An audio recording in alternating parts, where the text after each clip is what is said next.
Allez, c'est parti. Aujourd'hui, on va plonger ensemble au cœur des forces cachées qui pilotent absolument toutes nos décisions et toutes nos actions. C'est un voyage au centre de ce qui nous fait bouger, inspiré notamment des travaux d'Anthony Robbins.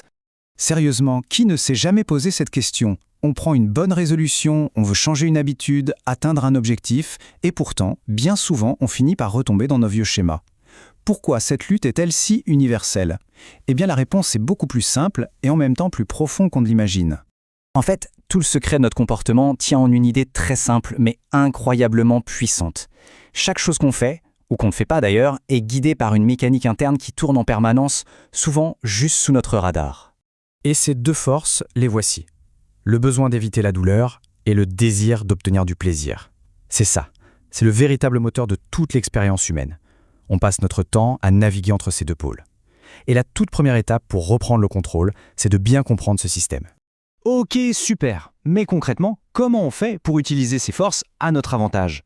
Le premier grand outil, c'est ce qu'on appelle le principe du levier. Pensez-y comme la clé de voûte qui peut vraiment tout déverrouiller.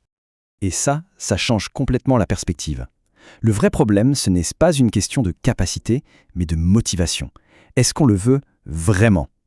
Il faut trouver une raison qui soit tellement forte qu'elle nous oblige, littéralement, à passer à l'action. C'est exactement ça le levier. Regardez ce chiffre, 80%. C'est énorme. La motivation, le pourquoi on veut changer, ça représente 80% du succès. Le comment, la méthode, c'est seulement 20%. Et pourtant, on passe notre temps à chercher la bonne stratégie, alors que le vrai travail, il se situe bien plus profondément. Voilà le point crucial. Il faut arrêter d'être passif, d'espérer que les choses s'arrangent toutes seules. Le levier, c'est un outil actif, un outil qu'on utilise consciemment. Il s'agit de manipuler intentionnellement notre système nerveux pour qu'il associe la douleur et le plaisir à ce qui nous fait avancer. Alors comment ça marche? C'est un mouvement en deux temps.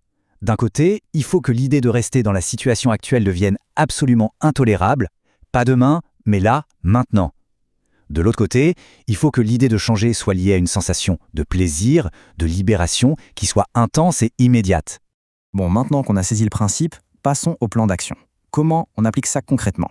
Parce qu'il existe une méthode structurée pour reprogrammer ces associations de douleur et de plaisir dans notre cerveau. Cette méthode, c'est le conditionnement neuro-associatif, ou CNA. Pour faire simple, c'est comme si on allait créer de nouvelles autoroutes dans notre cerveau. Le but, c'est que nos réactions automatiques de douleur et de plaisir soient enfin alignées avec nos véritables objectifs. Et voici le plan de route, en 6 étapes. 1. Il faut d'abord être hyper clair sur ce qu'on veut. 2. On crée notre fameux levier en utilisant la douleur et le plaisir. 3. Et c'est une étape clé, il faut interrompre le schéma habituel, le court-circuiter, pour créer une ouverture. C'est là, en 4, qu'on introduit une nouvelle habitude, une alternative positive. 5. On la conditionne, on la répète avec intensité jusqu'à ce que ça devienne un réflexe. Et enfin, 6. On teste ce nouveau comportement pour s'assurer que le changement est bien solide. Allons maintenant un cran plus loin, avec des outils un peu plus subtils. Nos émotions ne sont pas juste le résultat de ce qui nous arrive, mais aussi de la manière dont on se le raconte. Le langage, c'est un véritable thermostat émotionnel. C'est le cœur du vocabulaire transformationnel. Quand on colle une étiquette sur une émotion, cette étiquette en définit l'intensité. Les mots qu'on choisit peuvent littéralement changer notre biochimie interne. Prenez ce mot, par exemple. Quand on se dit « je suis terrifié », on déclenche une cascade de réactions physiques très intenses. Le mot lui-même vient amplifier l'état de stress. Et maintenant, observez le contraste. Si on choisit consciemment de remplacer « terrifié » par « un peu concerné », on fait baisser la pression d'un coup. On ne nie pas le sentiment, on le recadre. On reprend le contrôle de notre dialogue intérieur. C'est exactement la même logique avec les questions qu'on se pose. Une question comme « Pourquoi ça n'arrive qu'à moi ?» nous enferme dans un rôle de victime. Elle cherche des problèmes. À l'inverse, une question comme « Qu'est-ce que je peux apprendre de cette situation ?» nous ouvre l'esprit vers les solutions et la croissance. On arrive maintenant au concept le plus fondamental. Au-delà de toutes les techniques, il y a une prise de conscience qui change absolument tout. Notre pouvoir de choisir le sens des événements. Ce n'est jamais l'événement en soi qui nous affecte, mais toujours l'interprétation qu'on en fait. Une même situation, un échec, une perte, peut être vécue comme une tragédie insurmontable ou comme une leçon nécessaire pour grandir. Ce pouvoir d'interprétation, c'est notre liberté ultime.